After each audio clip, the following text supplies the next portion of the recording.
देखिए आज के वीडियो में हम लोग हमारा जो बिजनेस स्टडीज का चैप्टर 2 चल रहा था प्रिंसिपल्स ऑफ मैनेजमेंट, उसी को आगे कंटिन्यू करेंगे।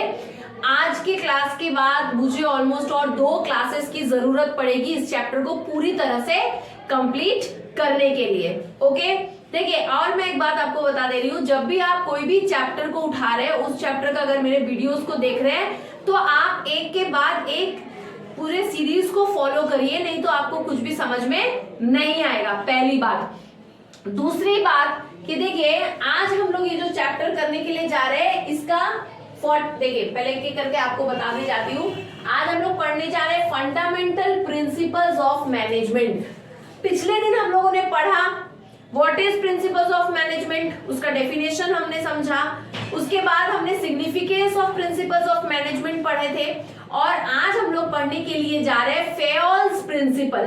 ठीक है, अच्छे से समझिएगा ताकि आप एग्जाम में लिख सके। देखिए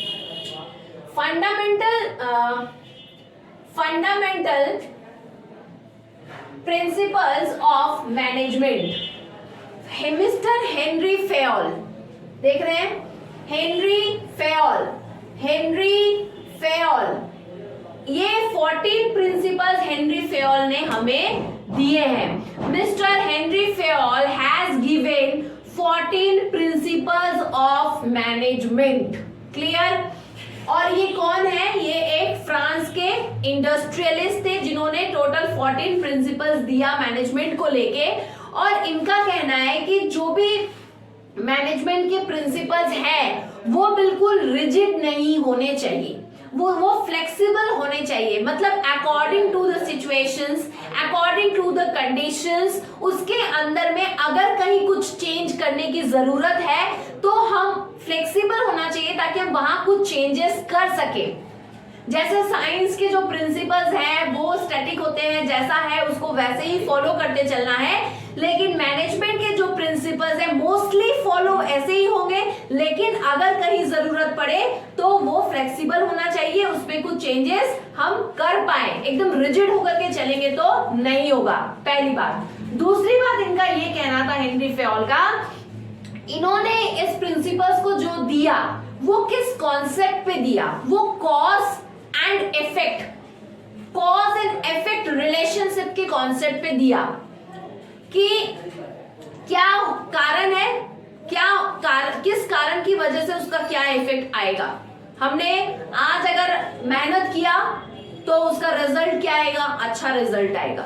हमने पढ़ा नहीं, टाइम नहीं दिया उस स्टडीज पे प्रॉपर तरीके से, तो हमको लास्ट में जाकर के हमको खराब रिजल्ट का सामना करना पड़ेगा।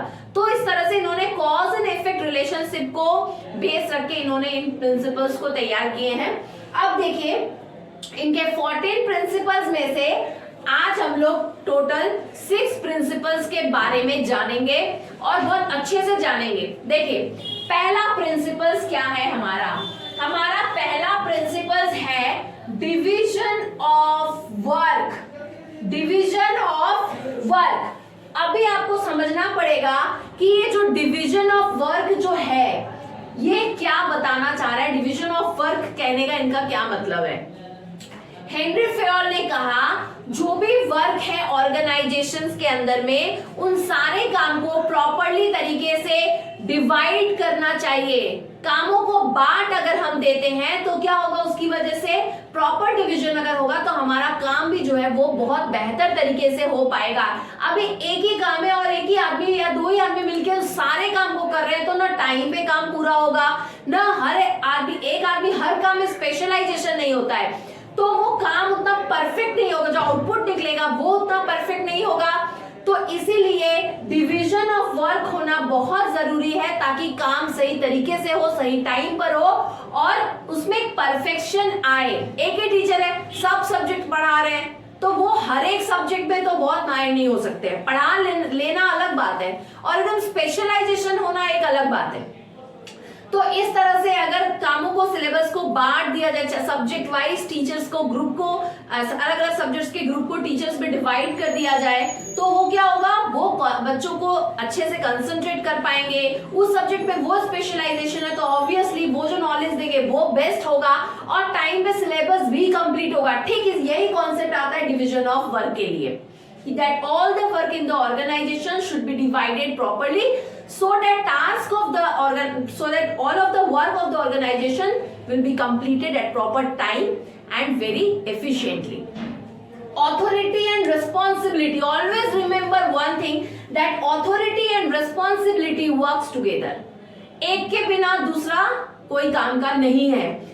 ऑथोरिटी, आप किसी को किसी चीज का पावर दे रहे हैं, ठीक है, पावर हम कब देते हैं, जब उस पर्सन को हम रिस्पॉन्सिबिलिटी दे रहे हैं। और अगर आप सिर्फ रिस्पॉन्सिबिलिटी दे दें तो नहीं होगा। रिस्पॉन्सिबिलिटी दे रहे हैं और अगर वो काम में अगर कुछ गलत होता है तो वो सामने वाला रिस्पॉन्सिबल होगा, अगर काम ठीक से नहीं हुआ तो इसके लिए I should give responsibility to that person also. क्योंकि अगर हम उसको ऑथोरिटी नहीं देंगे, रिस्पॉन्सिबिलिटी के साथ अगर हम ऑथोरिटी नहीं देंगे तो कभी भी वो अपने काम को बिल्कुल फ्री होकर के नहीं कर पाएंगे। आज सपोज करिए मैं आपको पढ़ा रही हूँ, जैसे बहुत सारे मेरे बच्चे मेरे पास पढ़ने आते हैं, अगर उनके पेरेंट्स ने मुझे एक रिस्पॉन्सिबिलिटी दी है कि मेरे बच्चे का अच्छा रिजल्ट, मैम अब आपकी रिस्पॉन्सिबिलिटी है, सिलेबस कंप्लीट करना आपकी रिस्पॉन्सिबिलिटी है, और मुझे सिर्फ रिस्पॉन्सिबिलिटी दे दी जाए, मैं उनके बच्चे को डांट नहीं सकती, उनको जरूरत पड़ने पर उनको कुछ बोल नहीं सकती, और अगर मुझे इस तरह से बाउंडेशन रख दिया जाए कि वो कुछ भी करे आप कुछ बोल नहीं सकते हैं, उस कंडीशन में क्या हो जाएगा, मुझे ऑथोरिटी नहीं दिया गया है कुछ भी स्टेप लेने का, कुछ भी डिसीजन लेने का, मुझे ऑथोरिटी नहीं है, तो कभी भी हम मेरे को जो रिस्पॉन्सिबिलिटी दिया गया है वो टास्क हम कभी भी सही तरीके से नहीं कर पाएंगे। वैसे ऑर्गेनाइजेशंस के अंदर में अगर हम किसी मैनेजर को, किसी सुपीरियर पर्सन को अगर हम कोई टास्क देते हैं, कोई भी रिस्पॉन्सिबिलिटी देते हैं किसी भी डिपार्टमेंट का, तो उस वर्क के साथ, उस रिस्पॉन्सिबिलिटी के साथ उनको ऑथोरिटी देना पड़ेगा, क्योंकि अगर हमारा रिजल्ट सही नहीं आता है तो हम उसके लिए उन्हें रिस्पॉन्सिबल ठहराएंगे, है ना। तो उसके लिए वो अपने काम को अच्छे से कर पाए, डिसीजन ले पाए, स्टेप्स ले पाए, हमको क्या करना पड़ेगा, I should also give authority to that individual so that he or she may do their work, he or she may do their work with proper care and attention, ताकि वो बिल्कुल फ्री होके अपने काम को कर सके। देखिए अब हम लोग जानेंगे डिसिप्लिन क्या होता है, और एक बात जान लीजिएगा, if authority and responsibility will not work together, उस कंडीशन में क्या होगा कि हम जो भी काम हम कर रहे हैं, जिस भी काम को हमको दिया गया है, हम उसके अल्टीमेट रिजल्ट के लिए अगर हमने सिर्फ रिस्पॉन्सिबिलिटी दे दी, ऑथोरिटी नहीं दे दी, तो जो भी सामने वाले बंदे को हमने काम करने के लिए दिया, हम उसको कभी भी उसके लिए रिस्पॉन्सिबल नहीं ठहरा पाएंगे कि ये गलती बात है उसके लिए। वो बोलेगा मुझे तो स्टेप लेने का परमिशन नहीं था, मुझे तो मतलब मैं इसके लिए कोई भी डिसीजन ले सकूं इंडिविजुअल अपने ऊपर, वो मुझे परमिशन नहीं था, तो हम उसको रिस्पॉन्सिबल भी नहीं ठहरा पाएंगे। Discipline is very much important to run any organization, any institution. हर एक जगह डिसिप्लिन है। Even to run any country, discipline is also essential. Always remember this thing. Discipline के बिना काम नहीं होता है।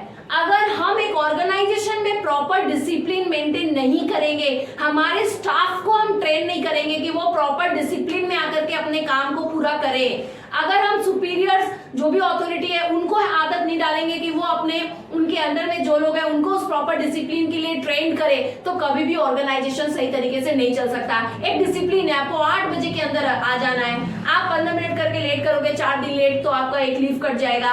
अगर ये डिसिप्लिन नहीं हुआ तो क्या होगा, जिसको जब मन वो तब आएगा, लेट भी आएगा, 1 घंटे लेट भी आएगा, 1.5 घंटे लेट भी आएगा, तो इससे क्या होगा, काम पीछे होते जाएगा। एक लेट आएगा उसको देखे दूसरा भी लेट आएगा, उसको देखे तीसरा भी लेट आएगा।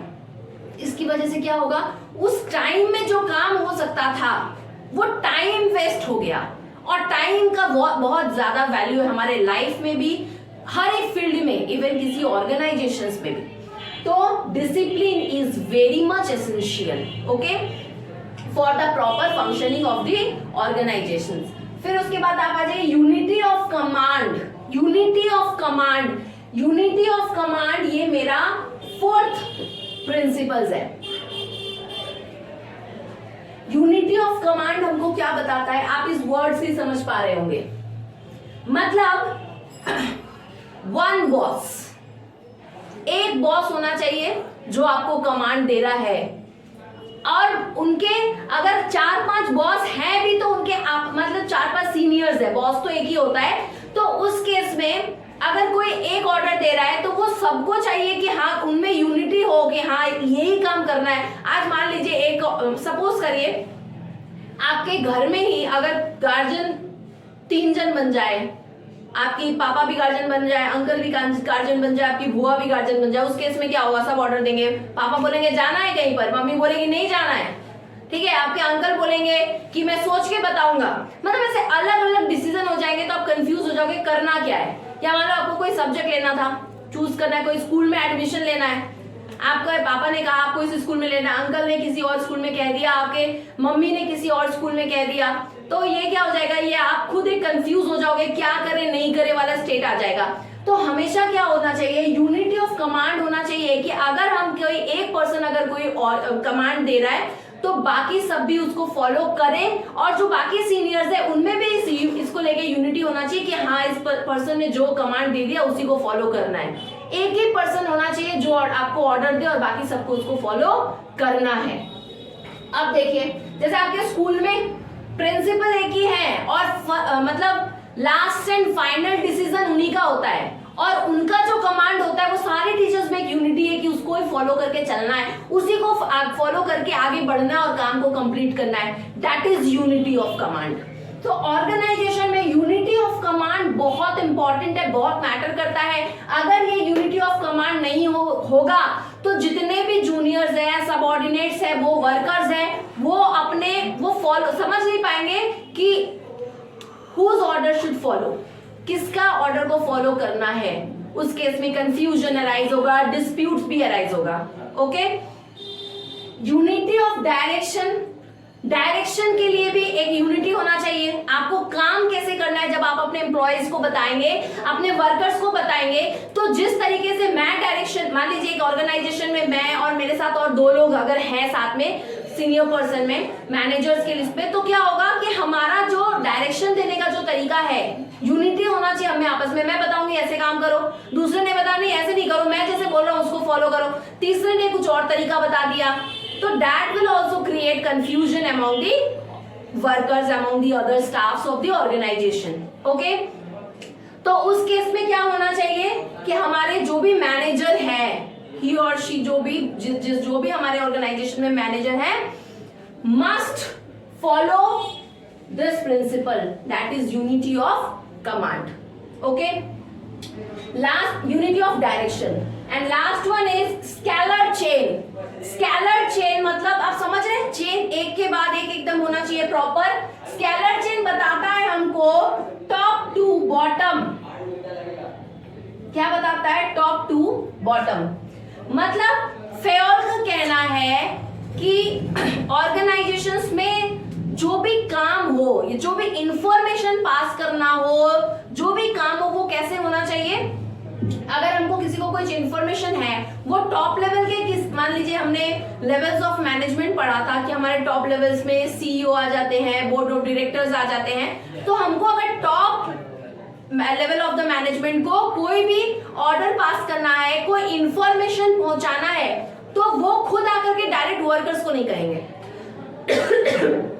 इसका एक प्रॉपर सिस्टम है। मतलब जो टॉप लेवल ऑफ मैनेजमेंट है वो अपने मिडिल लेवल ऑफ मैनेजमेंट तक उस इंफॉर्मेशन को, अपनी बात को पहुंचाएंगे। अब मिडिल लेवल वाले जो मैनेजर है, जो परचेज मैनेजर हो सकता है, फाइनेंस मैनेजर हो सकते हैं, वो लोग क्या करेंगे, उसी बात को वो अपने जूनियर्स को, जो भी वो सुपरवाइजर्स है, उन तक पहुंचाएंगे, फिर वो लोग वर्कर्स तक पहुंचाएंगे। तो ये जो सीरीज है टॉप टू बॉटम वाला, ये ही चलते रहना चाहिए। To send the information, to guide the employees, तो ये टॉप टू बॉटम का सिस्टम फॉलो होना चाहिए ऑर्गेनाइजेशन में। ऐसा नहीं होगा कि वर्कर्स को कुछ कहना है तो वो कहने के लिए सीधा सीईओ या बोर्ड ऑफ डायरेक्टर के पास डायरेक्ट पहुंच जाएगा। ऐसा नहीं होना चाहिए। उसे कुछ कहना है तो वो अपने सुपीरियर को बताएगा, उनके सुपीरियर अपर लेवल के जो मैनेजर्स हैं वो उनको इन्फॉर्म करेंगे, उनके जो भी डिपार्टमेंटल हेड है, उसके बाद उनसे वो जाएगा टॉप लेवल ऑफ मैनेजमेंट तक। तो ये सीरीज फॉलो होना जरूरी होता है। ये रहे हमारे टोटल 6 प्रिंसिपल्स ऑफ मैनेजमेंट। पहला क्या था? Division of work. दूसरा क्या था? Authority and responsibility. तीसरा क्या था? Discipline. And fourth one unity of command. Fifth one unity of direction. And sixth one scalar chain. And these are the 6 principles of management. किसका प्रिंसिपल है ये? किसने दिया है ये टोटल प्रिंसिपल्स? ये दिया है मिस्टर हेनरी फेयोल ने दिया है। ठीक है, अभी और टोटल 14 है, तो अभी आपको समझ में आ रहा होगा कि अभी और हमारा बाकी है और जो बाकी है वो मैं आपको नेक्स्ट वीडियो में करवा दूंगी। तो आशा करते हैं आपको बहुत अच्छी तरीके से समझ में आया होगा। अगर कोई पार्ट समझ में नहीं आया होगा तो आप मुझे कमेंट कर सकते हैं। मेरी कोशिश रहेगी कि मैं उसे और बेहतर तरीके से आपको समझा सकूं। इसको जरूर एक बार देखिएगा। आप सबके पास बुक्स होगा, अपने अपने बुक से इसे एक बार पढ़ने की कोशिश करिएगा। आज का इतना ही, अब नेक्स्ट वीडियो में मिलते हैं।